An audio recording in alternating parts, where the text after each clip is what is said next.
Let's read from the book of Genesis chapter 15. Let's read verses 1 to 4 first. After this thing, the word of the Lord came unto Abram in a vision, saying, Fear not, Abram. I am thy shield and thy exceeding great reward. And Abram said, Lord God, what wilt thou give me, seeing I go childless? And the steward of my house is this Eliezer of Damascus. And Abraham said, Behold, to me thou hast not given no seed, and lo, one born in my household is my heir.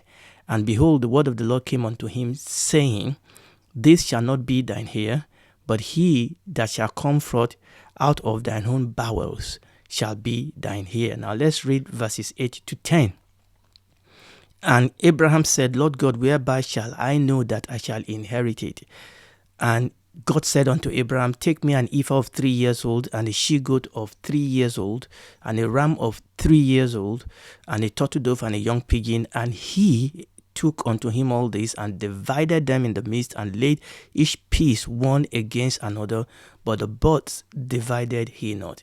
So let's read verses 17 and 18 now. And it came to pass that when the sun went down and it was dark, behold, a smoking furnace and a burning lamp that passed between those pieces. Verse 18, in the same day the Lord made a covenant with Abram, saying, Unto thy seed have I given this land, from the river of Egypt unto the great river of Euphrates. I've read this because it's setting a space for us for what we are going to be dealing with tonight by the grace of God. Over the time we have looked at the word that are used for covenant. You remember what we said: bereth, diatheke, testamentum, different language, Hebrew, Greek, Latin. And then we have looked at the English word covenant. So in defining those words, we have actually defined covenant, and we have looked at some elements of covenant, which we are going to go on today. So we see that covenant is a relationship between two parties. Okay, it can be more than two parties, but there are at least two parties in a covenant. So covenants talk about relationships. So first of all, when we talk about covenant, we talk about relationship, and we talk about relationship between two parties. Number two, it involves permanent and serious commitment. So when we talk about covenant, there is commitment. And the word here is serious commitment, and the other word is permanent commitment. And it's a commitment of faithful, loyal love, obedience, and trust. And we are going to build on some of these things that I'm defining today by looking at examples in the scriptures. We have looked into 4 essential elements. We've looked at oath and commitment. At the center of covenant is an oath and it's a commitment. And this oath and commitment are then based on the other 2 essential elements. They are based on grace and they are based on friendship. They are based. So we have the foundation of oath, the centrality of oath and commitment. But in a covenant, those are based on grace and friendship. And we are going to look a little bit more into that. So we have seen that covenant is based on mutual understanding. There's a mutual understanding between the two parties, and obviously there's a formal pledge of commitment to keep the agreement. Now, a gentleman by the name of Daniel C. Lane defined covenant as follows, and I will read. Quote, a berith, obviously that is the Hebrew word for covenant. So a covenant is an enduring agreement which establishes a defined relationship between two parties involving a solemn, binding obligation to specified stipulation on the part of at least one of the parties towards the other, which is taken by oath under threat of divine curse and ratified by a visual ritual. And this actually reminds us of the 6 generally accepted treaty pattern that we dealt with the last time when we were looking at covenant in the time or in the ancient Near East. And I'm going to go over these 6 today because today I want to see the parallel. I want to go into the Bible and look at parallel in the Bible that parallel this 6 pattern that we see in ancient Near East. We said, first of all, there is the preamble where there is an introduction, things like these are the word of this great king so-and-so. That's number 1. Number 2, there's an historic prologue. There's a prologue, there's an history that led us to where we are. Things like, I have taken you out of here, Then there's stipulation or obligation, that is number 3. Number 4, there's the position of the covenant. The covenant, the agreement is written down in the document, and that agreement is put in a place, usually in a temple. And it is put there so that the covenant can be revisited for periodic public reading. Number 5, there are witnesses. Obviously, in pagan secular world, it always involves people invoking gods that are called to enforce the covenant. And then number 6, there are curses and blessings that are invoked. So we have the preambles, historical prologue, stipulations, obligation, the position of the document, witnesses that are called upon, and then finally curses and blessings. So what I'm going to do now is I'm going to take these 6 generally accepted basic treaty pattern that is used. Remember, these are the ones that scholars have agreed that are essential. Now there may be more, there are more, but these 6, the scholars agree that from looking at all the archaeological findings and all the literatures and things, these are the 6 basic essential patterns that are used in ancient Near East. Okay, and I'm going to look at these 6. Remember, we are going from the secular now. I'm going to look at the 6, and I'm going to look into the Bible and see how we can see example of this in the scripture. So I'm going to take the number 1 to 3 together. Number 1 to 3, we're talking about the preamble, we are talking about the historic prologue, and we are talking about the stipulation or obligation. So what I want to do is to read Exodus chapter 20. Exodus chapter 20, that was when God came into covenant preeminently with the children of Israel on Mount Sinai. You remember that? Okay, I'm going to read some couple of verses from that chapter. And when I read that, I want you to see the preamble, I want you to see the historical prologue, and I want you to see the stipulation. I will read it first, then I will make some comment. Exodus chapter 20 from verse 1 to 5a. And God spoke all these words, saying, I am the Lord thy God, which has brought you out of the land of Egypt, out of the house of bondage. Thou shalt have no other gods before me. Thou shalt not make unto thee any graven image, or any likeness of anything that is in heaven above, or that is in the earth beneath, or that is in the water under the earth. Thou shalt not bow down thyself to them, nor serve them. You can see straight away the first 2 elements. Number 1, we have the preamble. Who is talking here? I am the Lord thy God. People of that culture knew straight away that this is a language of covenant. This is the greater party here. And this is the preamble. This is the introduction. This is what you do when you make covenant. So the children of Israel understood when God comes to Abraham and said, I am the Lord your God, or I am the Lord God who created, or no, they knew straight away. When God began to speak, they knew straight away that this is the language of covenant. So that is the preamble we see there. I am the Lord your God. So when you read that in the scripture, now every time you read that, you understand what is happening in here. This is a covenant language. And then we have that historic prologue, isn't it? Number 2, that's the second element. What did he say? He said, I am the Lord thy God, which has brought you out of the land of Egypt and out of the house of bondage. So in that one sentence, we have the historic prologue. The first one is the preamble. The second one is actually an historic prologue. Look, you are here because I intervene. Obviously, I've intentionally chosen a shorter one. I could have chosen a longer one.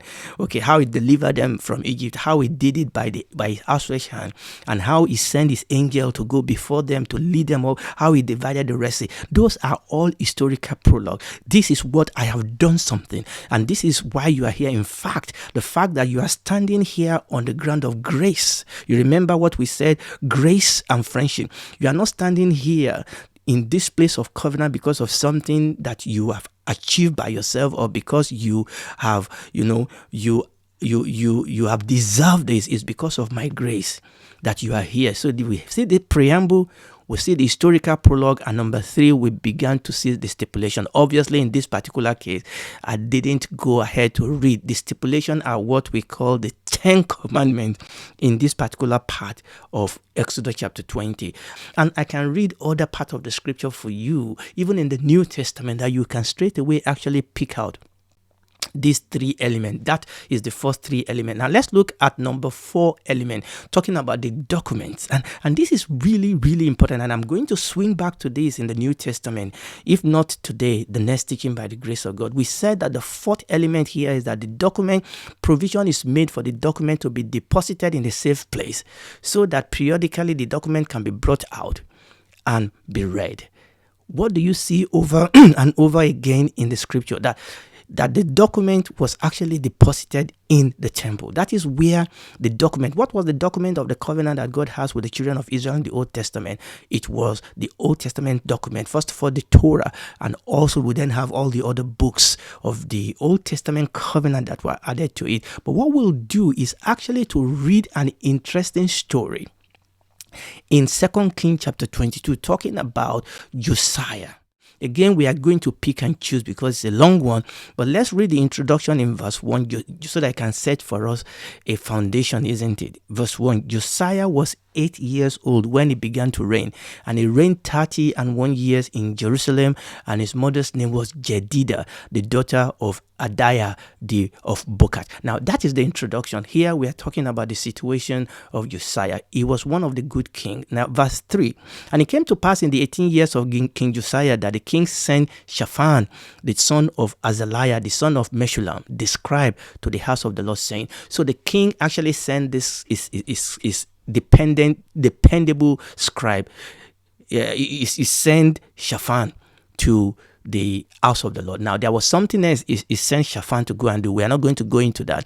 So the king, he has something to do with money for the house of God and all those. But then when Shaphan got to the temple, Ilka, the high priest, then told him something, verse 8. After Shaphan has delivered his message, Ilka, the high priest, then said unto Shaphan, the scribe, this is important, I have found the book of the law in the house of the Lord. And Hilkiah gave the book to Shaphan, and he read it. Now, this is very, very important. Now, I'm still going to read more, but let me make a comment here.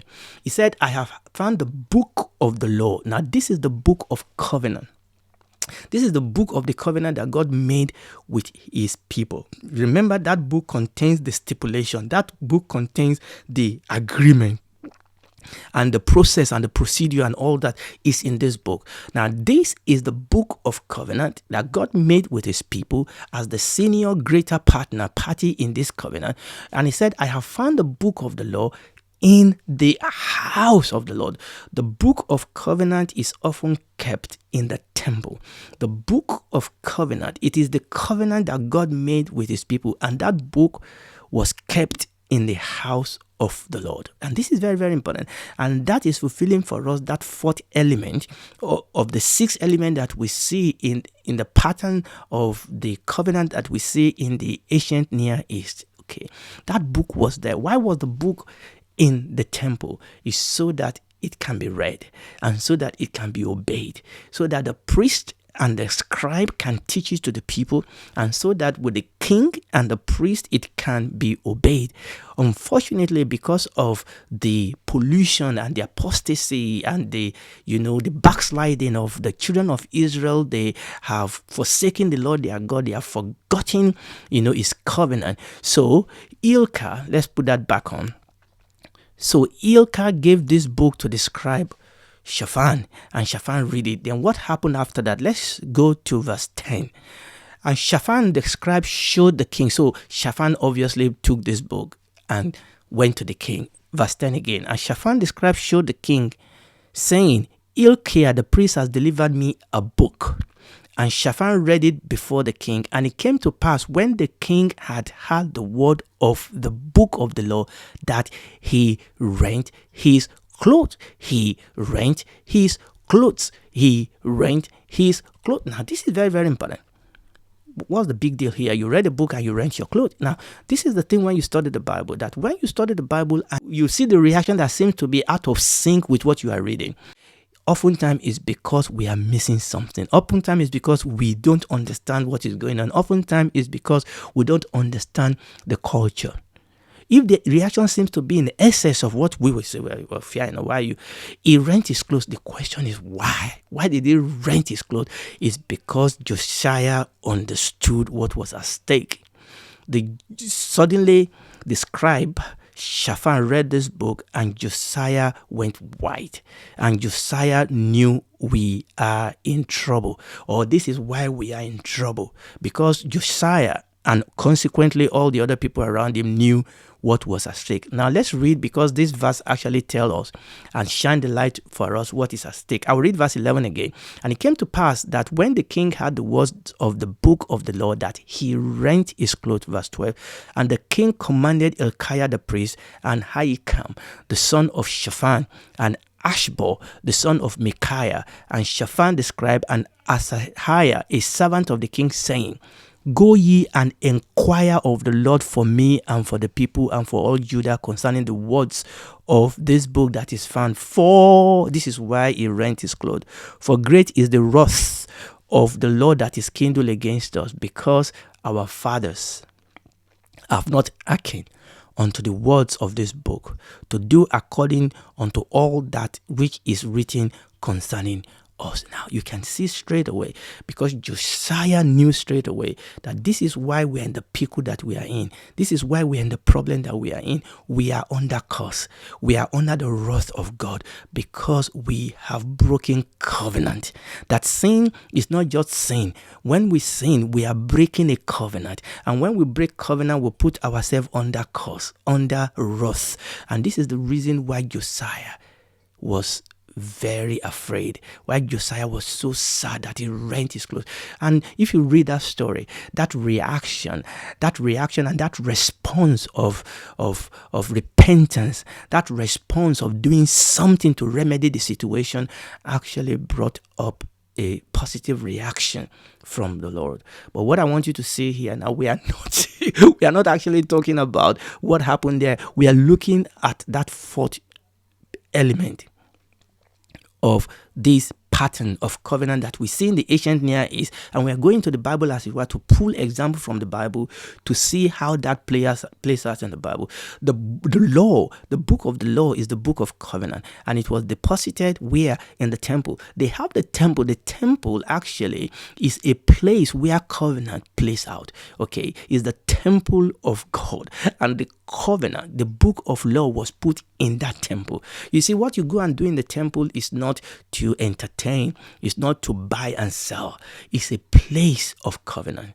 It's a place where covenant is lived out, where covenant is reminded and remembered, where covenant is lived out, where covenant is we are reminded of the covenant again, so that we can go out and live it out. Okay, it's a place where we come into fellowship with our covenant senior partner, okay, where we can receive grace and friendship, and where we can receive blessing that comes from that covenant. So the temple is actually an emblem of covenant, an emblem, as it were, of blessing if we are keeping the covenant, an emblem of grace, an emblem of love if we are keeping the covenant. But we are, I've gone ahead of myself here, but we are looking at the fourth of this pattern of the covenant that we see in the ancient Near East, the document deposited in the temple, so that it can be brought up for periodic reading, so that people can be encouraged and help in keeping the covenant. Now we're going to take the fifth and the sixth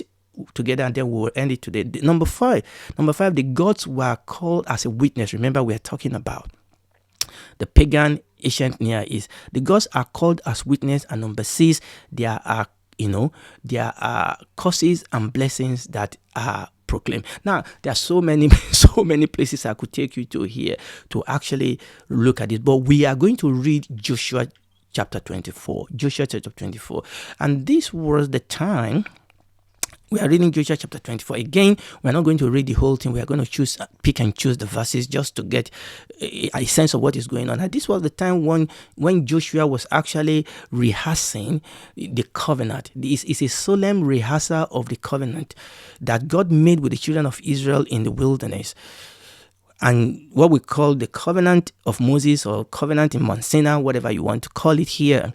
And here we see Joshua. Joshua was coming towards the end of his life, and he was rehearsing this covenant before the people. So let's read verses 1-3. And Joshua gathered all the tribe of Israel to Shechem, and called for the elders of Israel, and for their heads, and for their judges, and for their officers.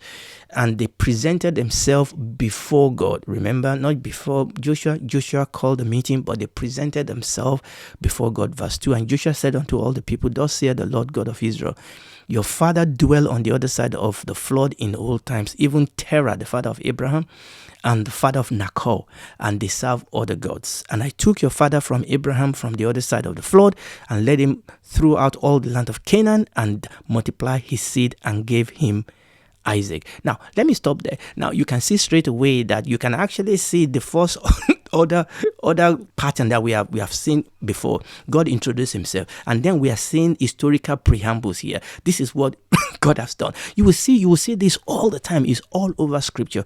This is not God boasting or God just trying to be, self-involving. No, this is covenant. This is covenant language, and this is exactly the language that Joshua was showing before the people. Now let's read verse 16. Verse 16. And the people said, God forbid that we should forsake the Lord to serve the other God. That's just because Joshua ran through the stipulation of the covenant, and he was warning them against the reward or the punishment, not reward now. Yes, reward of if they kept the covenant, but punishment if they broke the covenant. Verse 16, and the people answered and said, God forbid that we should forsake the Lord to serve other gods. Now let's go on. Verse 17. For the Lord our God, he it is that brought us from and our fathers out of the land of Egypt, from the house of bondage, and which did those great signs in our sight, and preserve us all the ways whereway we went, and among all the people through whom we passed. And the Lord drave out from before us all the people, even the Amorites, which dwelleth in the land. Therefore will we also serve the Lord, for he is our God. Verse 20. Joshua then said, if you forsake the Lord and serve strange God, then it will turn and do you hurt and consume you after that he has done you good. And the people said unto Joshua, nay, but we will serve the Lord. And Joshua said unto the people, you are witnesses against yourself that you have chosen you the Lord to serve him. And they said, we are witnesses. I mean, like I said, I could have read this one verse to cover every single one of these elements. You can see the people themselves rehearsing everything, the historical prologue. And this is one of the things that people do in those days. Father will have to rehearse this thing before their children. They do it in the synagogue. They do it in the temple. It's so that we can put the covenant in front of us so that we can fulfill it and obey it. And when we do that, we actually are putting ourselves in a good place to receive the blessing. But here also he was talking about the curse that will come upon them if they disobey. But here we are talking about witnesses. Obviously, God is not going to call other gods to be a witness, because the gods of the pagan are no gods, okay? But here they are witnesses. The people themselves and God are witnesses, as it were, to this covenant. So what we have done today is to go through this 6 element of the covenant that we see through archaeological finding in the ancient Near East, and actually look at parallel throughout the scripture. And in doing that, is helping us to see actually the centrality and the importance and the reality of covenant, so that you and I can understand that we serve a God who is a covenant keeping, a covenant giving, a covenant keeping God, and that we can understand that we are still living in a covenant with God, and we can take advantage of that covenant, and we can walk in the blessing and avoid the curse that come from breaking the covenant. Thank you so much for joining me today. And if you are listening to me, listen, you can come into a covenantal relationship with God through the blood of his son that was shed on the cross. That cross is actually a covenant event. There is a covenant event that's taking place on that cross. That cross is a covenant event. The blood of Jesus is a blood of the new covenant. And through that blood, you can come into a relationship with God today. You just need to accept. Now, you cannot change the terms of this covenant. We've seen that. You can reject it, but if you reject it, then you will have to face the consequence. But you can accept it and then begin to experience all the blessing of salvation, of relationship with God. And when this is all over, you will spend eternity with him and be a member of the household of God. Do it today. Just come and just go to the Lord Jesus and say, I'm a sinner. I accept you as my Lord and Savior. Save me, and he will. It will change you from the inside out. It will begin to walk with you, will begin to grow. And when this is all over, you will spend eternity with him. Do it today, right now, because tomorrow may be too late.